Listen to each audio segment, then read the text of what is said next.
How you guys doing? How are we doing today? That's what I'm talking about. I am going to let the legends speak for themselves. I'm going to let them introduce themselves to you, and then we're going to get right into it. Starting with... Me, or do you want to the other end? Oh, by all means. Okay, I don't have to be first, but I'll talk too much. My name is Sean Schemmel, and for the last 26 years, I've been voicing Goku and King Kai, and on occasions Nail, on Dragon Ball, on everything.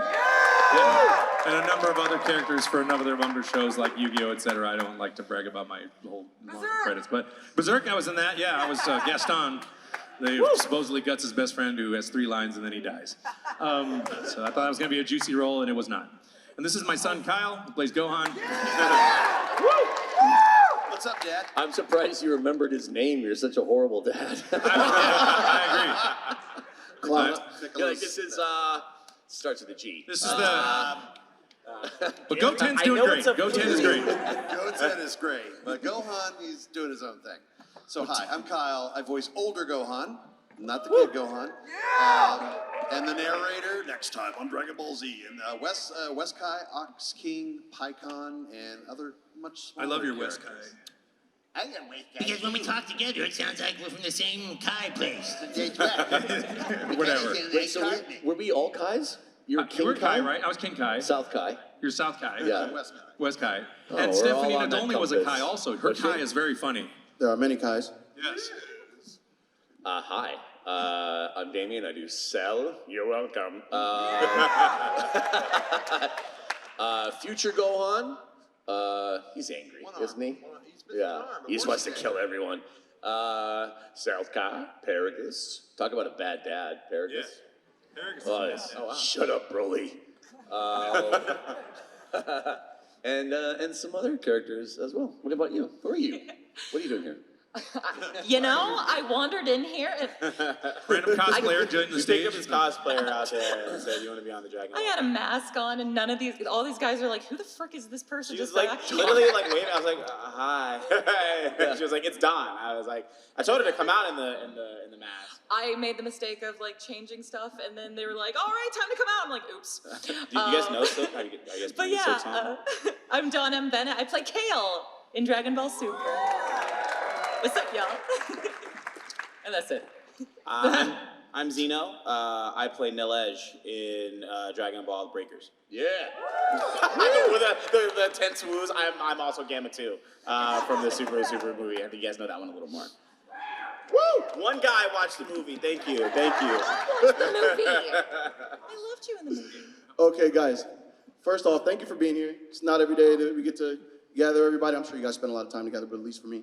It's not every day we get to spend time with a bunch of legends and talk about one of the most influential anime of all time, you know? Guys, this show means so much to everybody. It examines so many different themes of like perseverance and power. Even Screaming. Lots of screaming. Lots of screaming. Lots of influence to get in the gym. I agree. Eating. Circle of muscles. Love the eating. For me, it counts as an OG foodie anime, but that's a whole nother argument. But today I'd love to explore not just the characters, but what they mean to you and what they've meant to the fans over the years. Okay? I'd like to open up with a question for everybody. Dragon Ball has been with us for decades. It's gone from Saturday mornings to TikTok. It's seen so many different changes in media. What do you think keeps this show relevant for fans across all different ages? We're going to start with Sean, and let's feel free to not. open up. I'm thinking. Let everybody else okay. go. Yeah. Nostalgia. Whoever comes first. It's great that people that grew up on it in the 2000s and beyond are now here, and they're becoming parents and bringing their families into the fandom, and it's awesome to see that propagate throughout the years. I know it's the whole show has meant so much to me personally as a fan and professionally as it's the start of my career, and it's just been nothing but a roller coaster ride of awesomeness. Yeah. I think you kind of nailed it with like just the underlying moral sort of bedrock of it. You know what I'm saying? Like aside from parenting, would be like just like kind of at the end of the day, it's the takeaways are doing the right thing, training, friendship bonds, that kind of thing. But also the characters are really well developed, and the story is just super creative. There's a lot going on. I honestly don't have much to add to that because I think it is the nostalgia. It's such a big legacy thing. Like, you know, I grew up with it as a kid, and being in it now and like passing that love on to like the next generation, like that's literally what y'all did. Like, you know, like with like all of us new cast members, we still talk about how fantastic y'all are. For sure. You guys are proof of that legacy itself. Well, I don't want to be remiss by not pointing out Akira Toriyama's genius and legacy 100%. himself, his line Can we work clap? and his Gotcha. storytelling ability, and his particular sense of humor, especially the last gift he gave us, which was Dragon Ball Daima, which he specifically wanted to in your new generation of young fans to fall in love with Dragon Ball. Hence, one of the reasons they shrunk Goku for most of Daima. And if you haven't seen it, I'm going to spoil it for you because you should have watched it by now. But no, teasing. But yeah, Akira Toriyama and his vision, and I don't even think in his interviews that he expected this. He was just being an artist and drawing. And as I like to point out, you know, this shows the power of what one person can do with a staggering imagination and a pen. Yeah. Like, that is just unbelievable power, you know? Yeah. The pen then is truly mightier than the sword. So let's hear it for Akira Toriyama Sensei and what he gave us, this gift that brings us all together.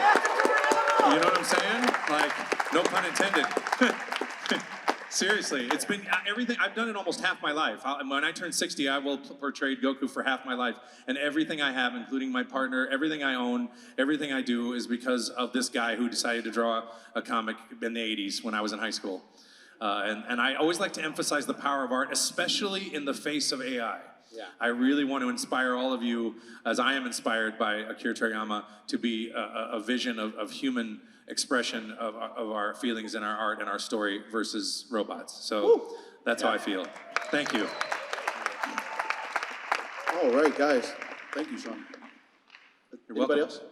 I was gonna, like, kind of similar to what Don said. I don't know any more succinct way to put that. I think Sean hit it right on the head with like Toriyama Sensei, and you know the aesthetic, the art of Dragon Ball is very unique in what Sean said in its storytelling and in its art style itself and its humor. I think Dragon Ball hits a lot of sort of cornerstones and touchstones when it comes to how you tell stories. And I think those things, the telling as we age, the thing that is eternal is art, right? As we age, the thing that's eternal is storytelling. And so telling such great, engaging stories, often centered around, a man who does his best every day to grow and be better. I think we can all, relate to that. Yeah. Awesome. Thank you, Zeno. Thank you. Okay, guys, this next question is for Kyle. Oh, excellent. I didn't study. Okay. Kyle, Gohan's always walked this very fascinating line between being a scholar and a warrior. Yes. And an even thinner line between finding power and finding peace. How do you interpret that duality? And do you think he represents more of a different kind of heroism than what was kind of seen prior to with Goku? Well, Gohan is just like this innately pure character. And I think that purity really speaks to people. And he's such a beacon of hope and inspiration and innocence and all that stuff. And it carries up from not just being a child, but all through his grown-up years too. He's showing his passion as a scholar, his passion as a husband and a father, and all that stuff. And yeah, sometimes it takes a little, gaslighting from Piccolo and Pan. But hey, it works, I wonder if that'll ever come full circle and Gohan will realize it's like, you guys weren't really in danger, were you? My whole beast form thing was just a fluke because you guys like, no, save me. Like, no, but it's really cool to see such a well-rounded three-dimensional character because he could have just been any one of those traits, but to see that evolve naturally over the course of multiple series. Well, and if you think about his parents, he's half Chi-Chi and half Goku. Well, there's that Because Chi-Chi too. wanted him to be a scholar, and Goku wants Yes. him to be a fighter. And that's the classic dichotomy, when your parents, you know what I mean? True, and his mom, in my case, unfortunately, it's like, poor guy's been nerfed. Let's just face it, he's been nerfed. 4 decades. Someone had to Nerfed say on it. the last movie. Well, no, on the movie was like the apology for being nerfed for so long. But yeah, that's My favorite line is still the Super Saiyans. the Super Saiyan, the dad jokes. I am all for dad jokes. If you follow me on social media. And I think the I'd Great repost Saiyan Man them. needs his own series. I'm sorry, I'm a Agreed. big Team Agreed. Gohan fan. Agreed. huh? Can we clap it up for that real quick? Sandman Yeah. series. Great, Man great. series. Saiyan I would Man. just shut up and take my money. Seriously, big time. Thank you guys. Thank you for chiming in, Sean. I was actually going to ask you a follow up, yeah, so that was okay. perfect. Next question actually is for you, Sean. Goku's known for his endless optimism and unstoppable drive to just be better and stronger. But as someone who's lived with this character for many years, what do you think Goku teaches not just kids but adults about growth, failure, and joy? Goku, it's always been my understanding. We were not really trained on the character. I had to really kind of figure the character out I was going. And I try to do deep character research when I'm acting. And Goku's based on loosely the Monkey King and the Great Journey West. And I do believe, especially after watching Daima, Goku doesn't necessarily grow and change as a person as much as he does as a warrior, in my opinion. And I think the message is never lose your youthful innocence and always keep that childlike, beginner's mind state. And it's interesting, I'll tell a little bit deeper story here. Most artists will draw their own faces into the comic. And it was always hard for me to see Akira Toriyama's face in Dragon Ball. And after he passed, I was looking, studying him and grieving and being sad and reading about it. And I saw this one picture of Akira Toriyama looking at the camera, just like Goku does when he's got Gohan. He's like looking behind, he's got that happy face. And I saw it, and I'm like, oh my God, he's drawing himself, he's channeling himself, I believe, into that character. I know he represents himself as the Toriyama bot and that robot character. And after I did Daima, I was like, yeah, I think that message is just do not become jaded and stay in that youthful state, because that's really where joy really lies. And I can tell you in my own personal experience, having started out my career feeling that naive and excited, and having come jaded, not about Goku, but other aspects of my career, and having, fallen off the wagon from wanting to be acting and then not taking breaks, and actually calling my agent and saying, I just want to get in the sandbox and enjoy art again, and enjoy, because you go in a career and you get involved in business, you get involved in politics, and you get involved in all the BS of your career, and you can lose sight of what got you excited about being a voice actor to begin with. And watching Daima re-inspired me to not lose my youthful excitement of just, when you see two kids playing in the sandbox and it's just that moment, that is the happiest time in your life. Trust me, it is. And if you can keep that forever, you've figured out, I think, what I believe is the Goku way. So that's my answer. Woo. Thank you, Sean. I hope I'm right. I hope I didn't offend the legacy, but I think that's correct. My next question is for Dawn. Hello. Hi. Dawn, Kale and Kefla brought something brand new to Dragon Ball, not just more to power levels, but with representation and emotional depth for the female Saiyans. How has voicing these characters shaped how you see empowerment and vulnerability in anime storytelling? Oh my gosh. Take a minute. I made for some deep cuts today, guys. I'm sorry. Well, let's talk about the fact that it's first time there's female Saiyans, first of all. Absolutely. No, I had been waiting for a female Saiyan in Dragon Ball for forever. I was so excited when Videl came along, because I know she's not a Saiyan, but Videl got nerfed. And I was so upset watching it. I was like, oh gosh, who's that character that she fights that she gets completely obliterated? Yes, I was so mad. I was like, come on, she was so cool, and learning to, Gohan teaching her how to fly. I was like, oh my gosh, she's gonna join the team. She's not joining the team. Awesome. So then when these female Saiyans came along, when I was a kid, I had dreams of flying and going Super Saiyan. My aura was pink though, but yeah, and then I later learned Boo, and I'm like, oh no, did I dream I was Boo? I was just a cartoon pterodactyl in my dreams. But I think it's so important. What I find beautiful about Caulifla and Kale is that not only are they very powerful women, they also have their own flaws. And I think that needs to happen more for women in media. None of us are perfect. And it's so nice seeing these strong women who are not perfect, but also, kicking there's kids in here kicking butt. So, sorry, does any of that make sense? It does. You're doing well. I was like, this is a very in-depth question. But yeah, no, getting to play her was huge for me. I mean, I got to be a Hulk. That's so fun, a female Hulk. Yeah, that's true. And like, obviously, getting to meet these guys was fantastic. Like, getting to scream alongside y'all. Yeah, it was awesome. You did great. I was really impressed. Seriously. Thank you. I'm gonna cry up here. No, I didn't see that scene and go, what the hell? I was like, oh, all right. Or as Beavis and Butthead would say, we're like, there's chicks on the show now. I will say, and I don't know if this was on purpose, but the scene of like Berserker Kale like tossing Goku around like a rag doll, I'm like, is this an Avengers reference? No, it was awesome. I enjoyed that, the hell out of it. Same. Okay, good. That was awesome. Thank you, Don. Thank you. My next question is for Damien. Oh, that's very sweet.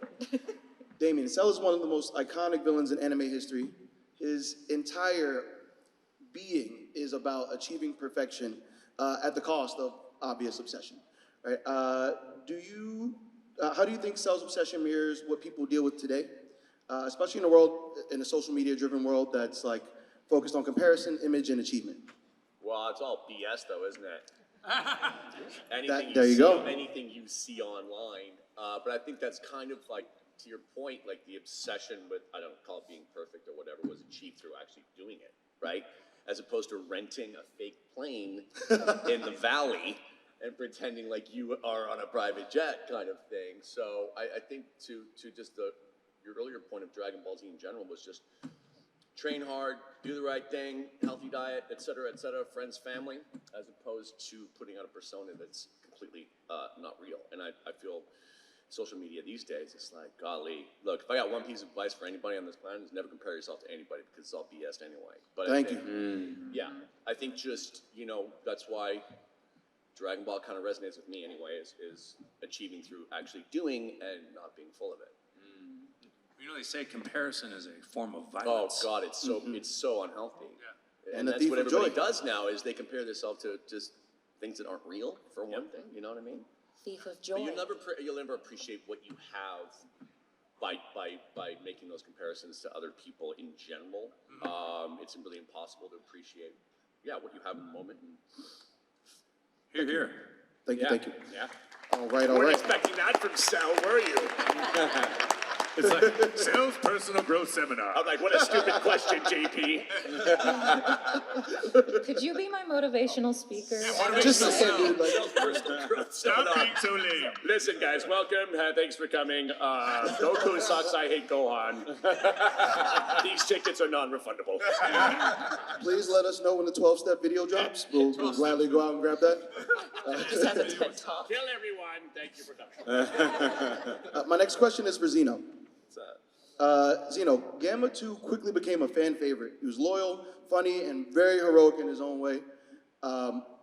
Actually rewatched that last night in preparation for this. Oh, wow. You did that. Thank you.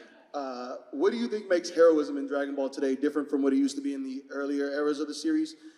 There was very much, what I could notice in Super was this very visible shift in what a hero looks like and what motivates them. And that some of that might be brought about by the age of the fighters or something like that, but we saw something completely different with Gamma 2.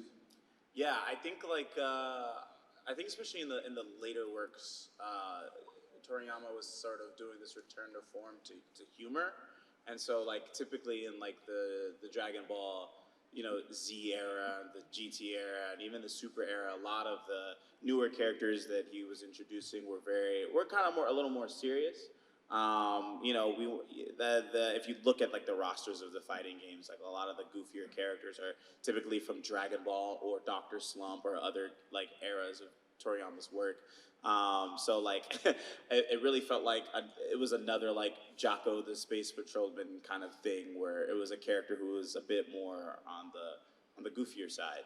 But like Gamma 2 was a character that was oozing with confidence and charisma, and you know, I'm glad we didn't get like another android arc where the androids were villains. I think it was like the flip side of that. Like, what if there's a person who created androids who wanted to be heroes, who were, you know, sort of, you know, clearly inspired by, you know, Sentai, Super Sentai, and Ultraman, right? I think Ultraman Zero is like who actually Sean plays is an inspiration for Gamma 2. So it's cool that like. To sort of examine how you can be misguided, right? Like, I don't think any of the Z Fighters set out to be heroes. They just set out to do the right thing and became heroes that way. And essentially, thankless heroes too, right? Everybody thinks Hercule saves the world all the time, right? So it's clear that they don't do it for any sort of praise or accolades or to be acknowledged as such. Whereas the Gammas, like, they declare that that's what they are. So it's the clash of ideals of what do you do this for? Do you do it for like praise, or do you do it to be called a hero, or do you actually do it because you care about saving what's precious to you, right? So yeah, it's like that's what made sort of the philosophies really interesting to examine. Thanks, Zeno. Yeah. I kind of yapped about a long time, I'm sorry. If your character could sit down and have a real-world conversation with their biggest fan, what do you think they'd say to them in their own voice? What a character, Goku's biggest fan? Well, if you were to have a sit-down conversation with your biggest fan, yes. I don't even understand the question. So if you were to have a sit-down conversation just with someone who's the biggest Dragon Ball fan on the planet. Oh, I'm gonna pass. I can't conceptualize Goku, you know, or have. I don't think. I don't really understand the question either, if I'm being honest. Sorry. It's I'm assuming, if your character was having a conversation with your character's biggest fan. So if somebody came up to Cell and was like, "Hello, Cell, I'm your biggest fan." Totally Yeah, I still don't. Just slowing it down and repeating it's not helping these. So, I got it. Like, it's not that I it's got stupid. it. So imagine your character is Oh, God, guesting Donna, at a con. Yes, yeah. Okay, hold on. So imagine. All right, listen. First of all, you're welcome for talking to me. Let's get that straight. And second of all, I'm late to get my ass kicked by Gohan. He's been powering up for the last 20 minutes. I've been distracted. You've seen it. You know how it goes. Gohan would just tell dad jokes. That's so funny. Facts. How come monsters don't eat clowns? Because they taste funny. Huh? How much school have you had? You know, Thanks. you want to train? Have you seen my dad anywhere?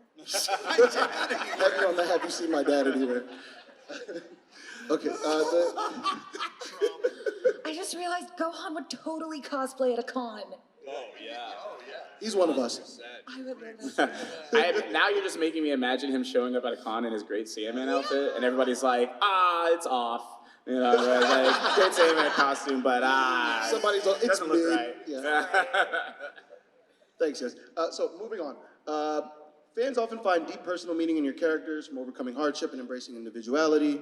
Has there ever been a fan story or an encounter that just kind of changed how you view your character at all? And anybody can chime in. You can start Zeno down that end, or whoever would like. So I don't understand the question. What? Wait, I'm just going to I was like, torture wait, you I from was like, now on. I'm never writing questions again. Listen, I'm going to break you. Sorry, I'm just kidding. No, you're good. So have we had a fan interaction with Yeah, someone? you have a fan interaction that kind of changed your view on the role that you played? Or just kind of out of... Absolutely not, because an interaction would be affecting how I do the canon of the character. So it's just me and the character. Like, the only way the fans affect me is the energy, like a spirit bomb. But I can't allow an interaction to change how I'm portraying a character, because that is written in stone. Oh, no. I don't mean necessarily how you would portray them.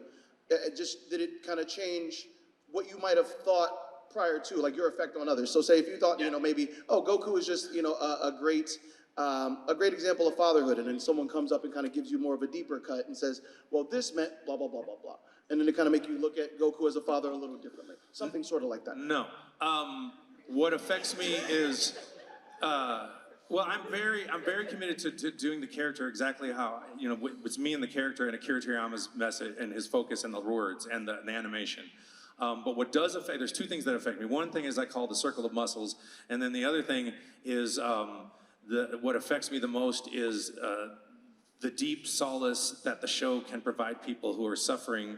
And in fact, someone asked me today a question very similar, so I can give you a good answer based on your question, which is some guy asked me, he said, you know, what do you step into when like you're having trouble and you're having sadness? Like I go, well, and because like the way I watch the show and I escape from my problems or I escape, and I go, well, what I do, I mean, I have shows that do that for me and I have songs and music that do that for me, but when I was first working on Dragon Ball, I was getting divorced. And I was stepping, you step into the show, I step literally into the character and live through that. I be in the character and take my emotions and channel that into the way I'm supposed to play the character. And then the other effect is when we get all this connection and love way after the fact, because we're all by ourselves, to me that's just, and that what affects me from the perspective of making sure I always bring my A-est of games, which is my general work ethic. But if I'm feeling a little low and I'm feeling a little like I always think about the energy that people give me at my table, and it's like a spirit bomb that I suck into my body, and then when I go into the booth, I take all that collective energy and put it back into the character. Like that would be a thing. And then the circle of muscles is that, and this happens all the time, and I'm half jesting, but it's actually true. My doctor is like, you're over 50 and you got some health issues, you need to work out, buddy. Seriously, it's medically necessary. And so you guys will come up to me many, many times with awesome bodies because you've worked out listening to my voice going, I did 1,000 pounds because of your voice screaming in my ear. And then I'll shake your big ass arm and I'll squeeze the shit out of my hand, shaming me, and I will be reminded that my doctor wants me to medically work out so I won't die young, and it does inspire me to go to the gym. It's been unsuccessful yet, but I have gone to the gym because of being shamed at my table by your awesome physiques. So yeah, I call it the circle of muscles, and it's a real thing. Good job, It's a good kind of shame, trust me. The circle of Answer, it's the best I can do. muscles. No, thank you for that, Sean. All right, we're going to open up the questions soon. I have one more question for the cast. We'll try to keep this real simple. To close out, if you had to describe or distill your character's spirit into one word, if you had to take everything that they are and just put it into one word, something that captures what they've given to the fans and to you, what word would that be? Condescending. Oh, really? Good luck with that. I was going to say Zen, but what really popped into my head was hope. You know? There you go. That's what popped into my head. Can we clap it up for Hope? Yeah, I think so. That's a good one. Goku just does not give up. But that's too many words. Said one word. Anyone else? Love. Because he's a dad. Clap it up for love. He loves his family. Yeah. That was my first one. Nerd. I would say Kyle is as nerdy as Gohan, for sure. There we go. For sure. And is a secret metalhead, if you don't know, yes. Yeah. I was gonna say therapy because she needs it. I love her. Go to therapy. We're going to clap it up for therapy too. Therapy one time. Therapy. I'm a big believer in mental health. I've done therapy for 25 years, so I totally agree with you. There you Let's go. clap for therapy. And if you guys are pursuing that, that's the most noble thing you can do, I think, with your life, almost. Yeah. 100%. Valiant. I think he's very like heroic and Valiant? Yeah. Valiant. Valiant. He's a hero. You know? Type of person that says Oh, really? Do you even know what that word means? No idea. All right. Guys, we are going to open the floor up to questions from the fans. Now, we ask that you do prepare 2 questions, just in case somebody in front of you jumps the gun on you. Oh, 2 microphones. Oh, sweet. Oh, yeah. We will not get through this line, but you can try to get Oh, it. we're gonna, we're deaf. This is, wow, yeah. It's a lot for 30 minutes. We're gonna go and get as many as we can. Okay. I'll tell you what's going to help. Don't ask us all the same question. Because we'll never get through this line. I want people to be able to ask questions. So. Okay, and we'll bring up our first. This is a question for everybody. Don't do it. Uh-oh. We won't have time to get Specific to Sean, because this There is you go. a question about Goku. so I grew up watching Dragon Ball Z, and I've always loved Goku, how serious he was, because all the life-threatening battles that him and his family or his friends had to go through. And if you compare that to Dragon Ball Super, I feel like he just wasn't that serious compared to Dragon Ball Z. So what are your thoughts and opinions? Like, would you say that Goku isn't as serious as he was in Z compared to Super? I wouldn't. I wouldn't. I mean, you got to understand. You know, this is show business, and so they're creating a show. I mean, even the pacing of Super is more international and fits more with the pacing of American cartoons. And Z was paced very, very slowly. And I know I've read enough about the biography of Akira Toriyama's career to know that there's just some practical decisions that were made in character creation and story creation. Like Gohan was originally supposed to take over, and Goku was supposed to go away, and it was supposed to be the Gohan show. And then apparently the fans that be and the powers that be are like, no, stick with Goku. So there's like practical, logical decisions. And so I could easily see, and I'm speculating here, but I could easily see a scenario where they're making Super, and Akira Toriyama's meeting, and I'm speculating, but they're meeting and they're trying to meet a lot of storytelling elements. So to say just less serious to me is like too broad. I feel like Dragon Ball was very funny, Dragon Ball Z was very epic, and Dragon Ball Super mixes all of that. You get the comedy, and I think that's the best Akira Toriyama sandwich. I do bristle at the idea that everyone wants Dragon Ball to be like badass, proud, seeing warriors all the time, because it's insulting to Akira Toriyama's sense of humor and his other storytelling ability. And I think, to me, being a Dragon Ball fan means you like all of it. You like, because that's one of my favorite things is his sense of humor. And Dragon Ball Super is my favorite, and Akira Toriyama's all over that. So the real question is for him, and why he would lean into the silly aspects of Goku more, which is my favorite thing. There's plenty of serious epic moments in Super. There are. I think it's one of the tastiest complete sandwiches, along with Daima, in terms of all of the elements of Dragon Ball that you would want to get, that in the movies. But remember, it's really interesting because I'm going to go on a tangent just for a second, because I know there's a long line, but I want to say this one thing. I was reading an interview with Akira Toriyama, and this will explain why you'll find continuity errors. Like, Americans tend to be more bothered by canon and continuity and specifics, and I appreciate that a lot because I'm the same way. But I noticed, I read an interview with Akira Toriyama, and he said something like, I don't care about, so many other things as much as I care about being entertained no matter what. And if you think about that, that explains weird continuity errors, or at the end of Daima, why didn't Goku just go instant transmission, whack the guy in the back of the head 3 times, and you're done? Because that's less entertaining than what happened, which was funnier. And so it's more, and that's why the power scaling in Dragon Ball with Kale and Caulifla is kind of wonky. They're trying to show you a good time, not make the perfect canon. And when I realized that was kind of his attitude, and it tends to be a little bit looser in Japan, because he's even borrowing from GT for the movies. It's not like Super Saiyan 4 is now canon, and Akira Toriyama didn't write GT, but he did contribute to it. You see what I mean? And so these are all really Japanese questions and Akira Toriyama questions, because these are the original creators of the story. I'm just an actor, interpreter. I will say that, yeah, I did find there was more funny elements, and I did add some jokes into Super. I added the Nokia ringer, and I added chala, head chala, and I added, I forgot my tractor. That was all ad-libbed. I was leaning into it. I was just making all that up, and we have to get approval, right? But we got approval, and they approved it. So, and that's Toei US and Toei Japan. So they're really just trying to show you a good time. To the point where in Dragon Ball Daima, last anecdote, there's a scene, and I'm going to ruin it for you. If you haven't watched it, you need to watch it. So there's a scene where Goku's going Super Saiyan 3 or 4, and there's a close-up of Goku's mouth in Super Saiyan 3, and the original Japanese line is, and now for a bonus form, which Akira Toriyama wrote, but then the director and I thought, maybe we should say, and to go even further beyond, because we could reference, and I thought deeply about that, because I was like, do I want to reference nostalgia from another sandwich with another flavor from a long time ago in this very new sandwich, you know what I'm saying? And Super Saiyan sandwich. And so we recorded both, and then after we left, Toei US asked, did you guys record to go further beyond?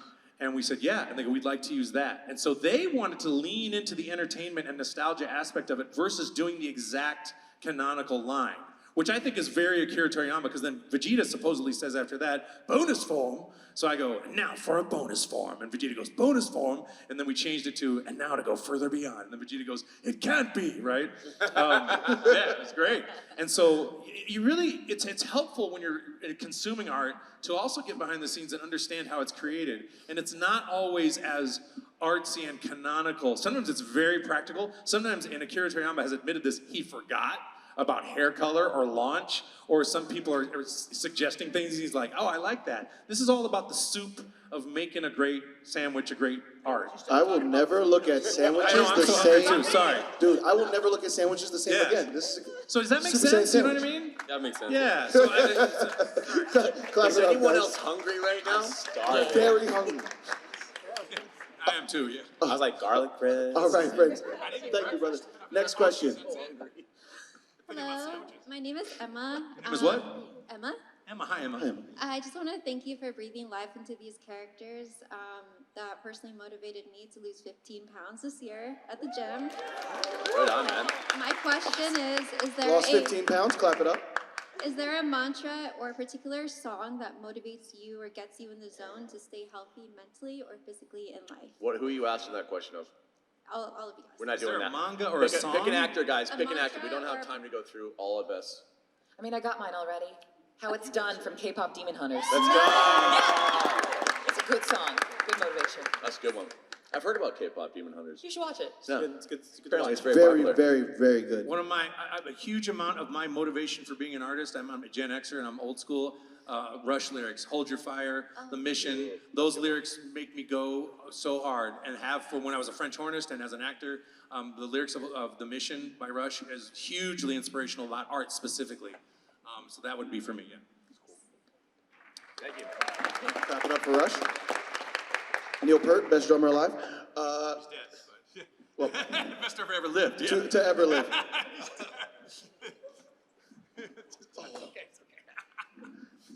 It's okay, you're okay. It's okay. The pain hurts a second time, you know? Next question. Yeah, this is a question for Kyle. What's a moment throughout the Dragon Ball series that you found to be very emotional for you as a voice actor? Most what? Emotional? Emotional. Yeah. Man. Wow. I'll take this one, Kyle. Condescending. I mean, any time where he feels like his family's threatened, and obviously, even though it was a setup and it was fake and all that in Superhero, you could tell it's like that gets his fire going. If he thinks his daughter's in trouble and all that, and it's like, oh man, he will come tooth and nail to fight to protect. So there's a lot of emotional stuff there, I think, for sure. Thank you. Thank you. Thank you. Next question. I've got 2112 tattooed on my leg, by the way. Love Rush. Anyways, so it occurs to me that voices change over time. And it occurs to me that voices change over time.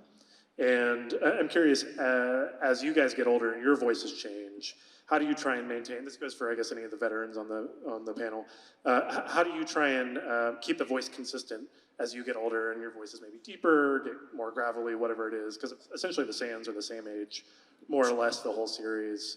I'm curious if you guys think about that or if it matters. I was recording a video game session where I had to reference stuff I did 20 years ago and I copied it exactly. I don't feel like, the only time I made a vocal change with Goku is when I first started, I was much higher in my range, and then I settled it into Kai. And if you listen to the end of Daima, it sounds just like I did on Kai. I did tweak the voice a little bit for Super Saiyan 4, but generally, what I do for vocal support is I make sure I use proper technique in the booth. And I haven't noticed that much difference. When I come back for Super, maybe I will. The director's there, and Damon Mills has incredible ears, and he's always playing references to me. So if you listen to any of the recent games, we're copying old stuff that we do. They'll play it in our ears. So I just try to keep a good vocal and we always have good vocal references to reference it. And so if Super comes back, for example, I will probably go back and watch all of Super just to get my head in that space and listen. I'll watch it with headphones. I'll listen with probably loud with headphones. It's right before I'm about to go, so I'll get vocally right in there. But generally, it's just about taking care of your voice in sessions and not talking when your voice hurts and doing stuff like that. I keep it pretty simple. Thank you, Sean. Word, thanks. Next question. Hi. Sean, this is for you. If Goku was in Yu-Gi-Oh, how do you think he would act, or what would he do? How do you what? If Goku was in Yu-Gi-Oh, how do you think he would act, or what would he do? He'd be a completely idiot about the cards. Wait a second, so I played this card, and then the guy comes out of the thing, and then the monster, why don't I just fight him? Why do I need these stupid cards for? You know, that's probably what he'd do, you know? And then Dr. Crowler's like, You slifer, slacker! what's a slifer? You know? Then he's to Dr. Crowler, that's it, you know? He'd probably love Ojama Yellow. You know, he'd be like, oh, Ojama Yellow! Hey, you're a fun little guy, you know? He'd probably love that guy. But he'd be clueless, you know? That's my guess. Thank you. You think he'd like look All at the right, next question. attack power and be like, wow, that power level's really low. 900 attack? You think he'd like look at the stats and be like, 2,500, that attack power is really low. Yeah, That power level is really 2,500. low. The blue eyes is I not that have great. that power huh? level when I fart, you know? Hello, what's up, guys? My name is Ryan. Hello. Goku is my #1 favorite of all time. Woo! So I have a question for Sean. As a father of 3, I am spending a lot of time with my kids a lot, and I've noticed there's traits, things that they do that have kind of rubbed off on me that I end up doing because I'm around them so much. Yeah. I'm wondering if there's a character that you've played so much that you've realized there's something that you do in your life now because you've spent so much time with, like, let's say you're going to a friend's house and you're like, oh, I can't wait to eat, you know? Well, no, I just tend to fight with everybody I love. And you're parenting backwards. You need to be programming those kids, don't they? No, I'm kidding. I have no idea.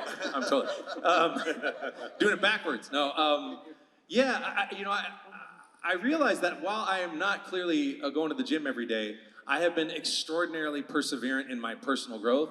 And the first thing I did when I started making any real money was throw myself into therapy, which was probably in 2002 or 3. And I'm always trying, and what's weird, it was odd, it was kind of a selfish motivation. It was more about realizing that I was not doing as well as my peers, yet I was just as talented or just as smart, and I didn't understand why I had such poor social skills. And I kind of wanted to improve myself, and it really started out studying Zen Buddhism for being a better French hornist on stage to calm my nerves, and through that it became my chosen religious path. And then I was worried about being selfish about that, and then I read a book that said, don't worry, once you study this enough, you'll end up developing yourself and being more compassionate, which did happen, and it transformed me and helped me grow as a person. And so it's more about personal growth, which is more like Goku's fighting growth, and I tend to be very, very committed to that, you know what I mean?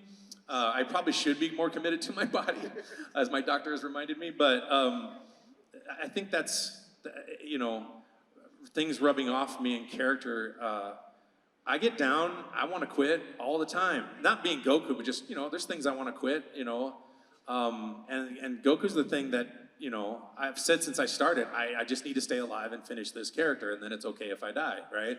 I'd like to not die, but I'd be okay if I'd finished Dragon Ball and I was this age and I was done, I'd be okay. But if I wasn't done, I'd be like, no, I can't die now, So I'm hoping I can finish the mission, and that's what I'm very perseverant about. If that's even a word. I think I just made up that word. No, you're I don't know if perseverant is a word, but I think I don't know. All right, anyway, so that's my answer. Yeah, thank you. For the record, that last part of it was the most Goku thing I've ever heard. Oh, thanks. Next question. Hi, my name's John, and Your name's what? John. John? This is a question for Dawn. Oh, hi. Hi. I am a huge Kale fan, and I was wondering, we haven't seen Kale since the Tournament of Power, and I would love to see more of her. Where do you want her story to go? I mean, I really want her to meet Broly. Me too. So bad. so cool. So bad, especially because, you know, like Big Kale is based off like Broly from the other movies, right? Yeah. But then meeting Super Broly, like, you know, two different Brolys from two different universes meeting. So I would love for that to be a thing. If there was another tournament and it had Super Broly in it, I would hope that she would show up. That'd be cool. And who would win? I honestly don't know. I'm rooting for my girl, obviously, so, because I mean, y'all would know better than I do. I feel like she has her power more under control now than Super Broly does currently. So I would want to see where that would go. Yeah. That'd be cool. Thank you so Thank much. you. Next question. Hello, this one is for Kyle. What is your favorite moment and why? Would you speak up, One please, more and time, repeat little the buddy. question? What is your favorite moment and why? Oh, right now, me and you guys. Every time you come, that's my favorite moment. If you're talking about the show, that'd be hard for me to categorize. I really love the last 4 movies and Super quite a bit. And anytime it's funny or epic, but it's hard for me to remember after 26 years. But yeah, but general in life, it's this moment, and meeting you guys when you come say hi, you know? There you go. Because that's when you get the feels, you know? That's great. Anybody else And want to Kyle? answer? Go ahead. Oh, okay. Next question. I agree.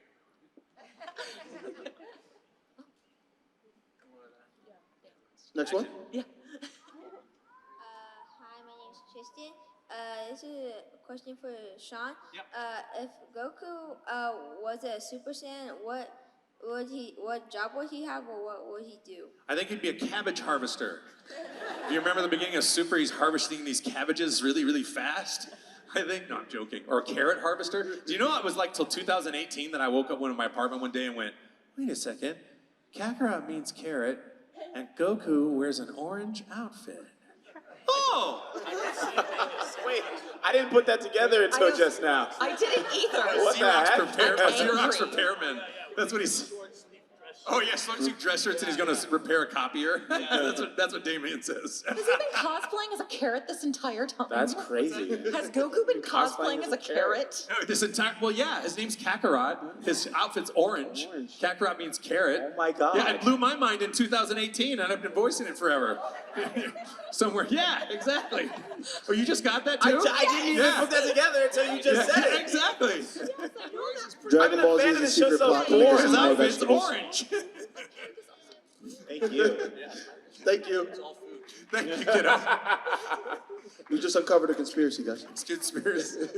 Next question. Hi, I'm Ruby. Big fan. I was first introduced to Dragon Ball when I was 5, but in Mexico, so I watched it in Spanish. Awesome. Nice. The Spanish is awesome. So this one's for Sean. Was there ever a funny moment during recording that still makes you laugh to this day? Yeah, when me and Sonny wrote the Power Dump song, and when I left to fart for Laura Bailey. we used to work in this bank building. We had these tiny booths we'd record in. And if you have to go to the bathroom, and if it was number 2, you'd say you had to go summon the dragon. And so I started writing lyrics to a song called Power Dump because I had to go to the bathroom. And then there's a photo, actually, of me writing the lyrics, and then Sonny straight wrote it with me. And then one time I knew Laura was coming in to the booth, and I farted in the booth and then shut the door and left. She's coming in next. She was really mad, like madder than I thought. I was like, oh gosh, I was just joking around. But I guess methane gas when you're gonna go record is probably not the best experience. You know, I like bathroom humor and bathroom weaponry, I guess. I don't know. So yeah, that would be 2 moments. Yeah, no, I mean, there's hours of audio Thank you. blackmail.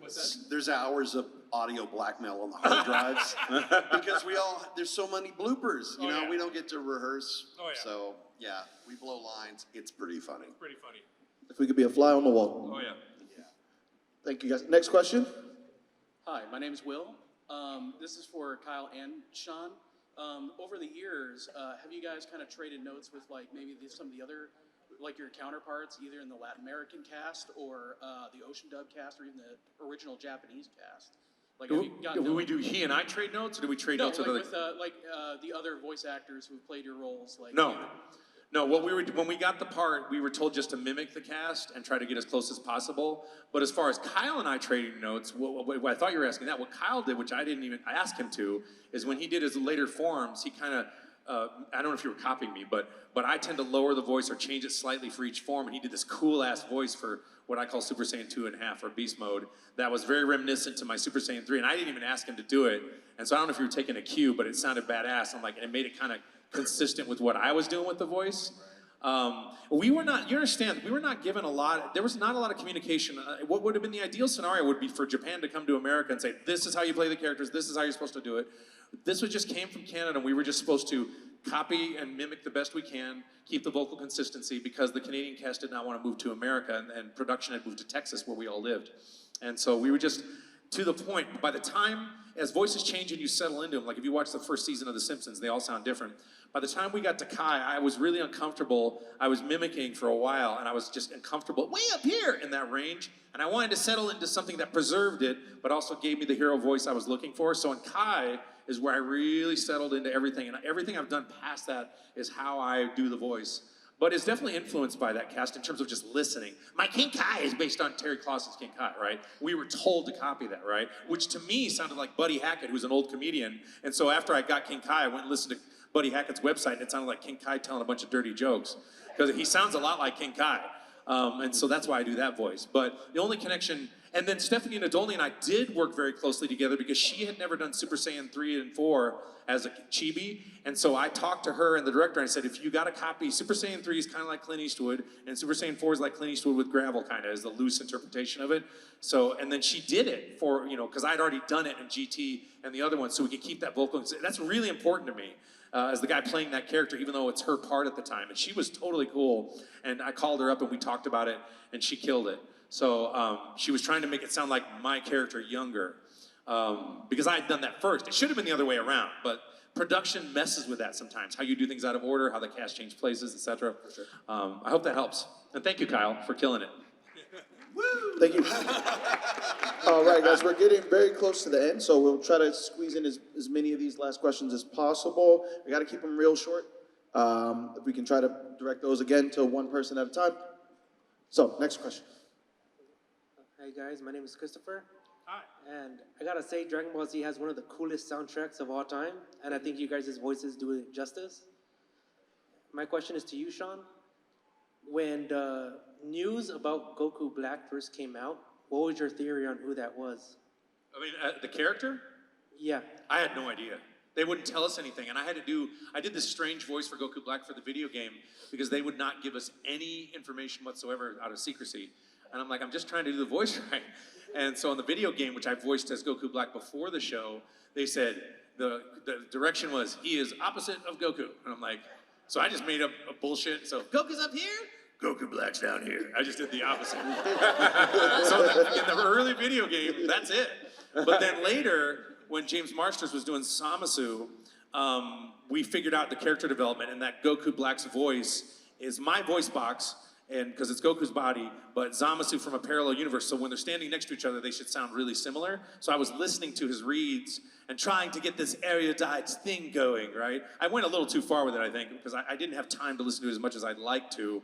And then I was also wondering whether or not I was going to play Goku Black, because if Moscow's doing it, then I'm doing it. But if they picked a different actor, it might have been a different actor. That wouldn't have made sense to me, because as an actor, I'm looking at how the physiological structure is created. If it's Goku's body, it should be my voice box, is my opinion. And so that's how we ended up doing it. And I think I love playing Goku Black. It was very, very fun. In fact, the more power Goku has, the thicker the accent is. That's usually what I do. So it's Kamehameha when he's finally Goku Black Rose, right? And then when I did later in the game and I started doing that voice, then Japan had written back and said, oh yeah, we love this. That's great. It's very floral, very elegant, very, you have these food references and these color references, And so they loved it after I tweaked it, but they wouldn't give us any data. So I was like, okay, well, that's what I got. You gotta give me something to work with, otherwise I'm just gonna pull it out of my ass. So that's what I did, So is that a good answer? I hope I answered your question. Yeah, definitely. We were all in the dark for that one. Thank you. Thank you. Thank you, Sean. And guys, we are going to have to bring this to a close. For you who stood in line for questions, we thank you. Sorry we couldn't get those in time. Guys, to the cast. Thank you. Thank you for sharing not just your voices. You guys are amazing. Thank you.